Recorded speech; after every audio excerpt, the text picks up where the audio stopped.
পয়সা পয়সা আমি বা আপনি চাইলে কিন্তু পয়সা আপনার কাছে যাবে না, বা আমি চাইলে পয়সা কিন্তু আমার কাছে আসবে না। পয়সা কিন্তু তার নেচার বুঝে মানুষের কাছে যায়। তো পয়সা উপার্জন যতটা কঠিন, ব্যয় করাও ততটাই হচ্ছে ইজি। আপনি একটা ভিখারিকে দেখুন, সে চায় যে আজকের দিনের জন্য সে যতটা বেশি পারবে সে ভিক্ষে চায়। সে চায় যে আজকের দিনটা খাবারের জন্য সে ভিক্ষে চায়, কালকে কী হবে সেটা কালকের জন্য সে কাল ভিক্ষে চাইবে।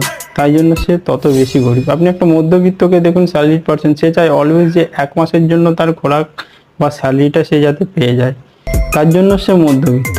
আপনি একটা বিজনেসম্যানকে দেখুন, সে কিন্তু কখনো একদিন বা 15 দিন বা 1 মাসের জন্য কিন্তু স্যালারি চায় না। একটা ব্যবসাদার যখন ব্যবসায় নামে, সে জানে যে আমি 3 মাস 6 মাস হয়তো আমার ইনকাম হবে না, প্রফিট হবে না, কিন্তু বছরখানেক পর আমার যাতে ইনকাম বা প্রফিটটা জেনারেট হয় এবং সেটা যদি কনস্ট্যান্ট থাকে, তার